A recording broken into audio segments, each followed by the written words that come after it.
Mr. Speaker, I yield 3 minutes to the distinguished chairman of the Committee on Rules, the gentleman from Massachusetts. Without objection. McGovern. Thank you very much. And Mr. Speaker, the bills included in this rule are beneficial measures that will improve the lives of many Americans. But I want to take a moment to highlight 2 provisions that I'm glad to see here. First is a resolution that I introduced with my colleague on the Rules Committee, Dr. Burgess, to urge schools to improve nutrition training for America's medical professionals. For far too long, our country has overlooked and undervalued the essential role diet and nutrition play in our health. How do we know? Look at the data.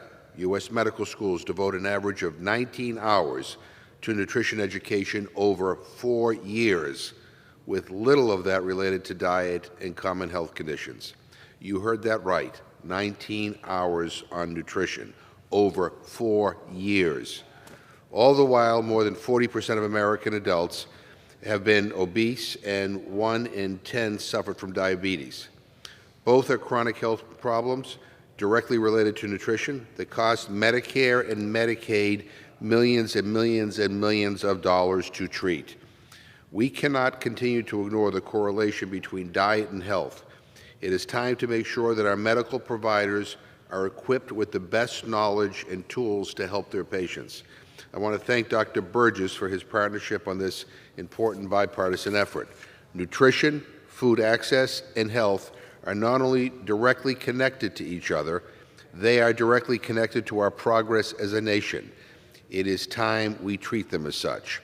Second, I want to briefly touch on an amendment that I'm offering to the Workforce Innovation and Opportunity Act of 2022. Massachusetts Arts and Cultural Group, Mass Creative, first brought the idea behind this amendment to my attention, and I want to thank them for all that they do in support of the creative industry.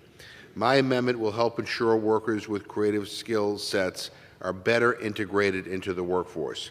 We need people with creative skill sets to make art and write plays, but we also need them on construction sites and web design teams.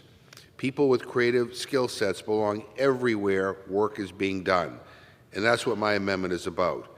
Creative workers have been some of the hardest hit over the course of the COVID-19 pandemic, and as we continue to make our way out of the pandemic, we have to support them in innovative and imaginative ways.